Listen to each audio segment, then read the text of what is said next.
નમસ્કાર. ભાજપે આખી બાજી પલટી નાખી. હાઈકમાન્ડે સૌથી મજબૂત ગઢ ગુજરાતમાં ફરી એકવાર આશ્ચર્ય સર્જ્યું છે. પાર્ટીએ રાજ્યસભાની 4 બેઠકો માટે ઉમેદવાર બનાવ્યા છે. આ નામોની વ્યાપક ચર્ચા થઈ ન હતી.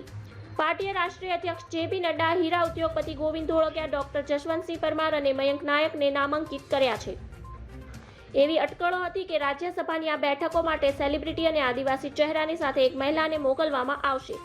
પરંતુ ભાજપે આ ચારેયના આશ્ચર્યજનક નામ આપ્યા છે. પરંતુ જેપી નડ્ડા પોતે ગુજરાતમાં રાજ્યસભામાં જશે આ અપેક્ષિત ન હતું.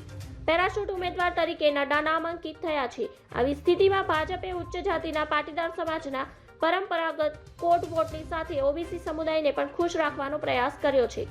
લોકસભાની તમામ 26 બેઠકો છેલ્લા 10 વર્ષથી ભાજપ પાસે છે, જ્યારે રાજ્યસભાની 11માંથી 10 બેઠકો હવે ભાજપ પાસે રહેશે. કોંગ્રેસનું પ્રતિનિધિત્વ શૂન્ય થઈ જશે. રાજ્યસભાની ચૂંટણી બાદ હવે માત્ર ગુજરાત પ્રદેશ કોંગ્રેસ પ્રમુખ શક્તિસિંહ ગોહિલના સાંસદો જ બાકી રહેશે. ધન્યવાદ. જય હિન્દ.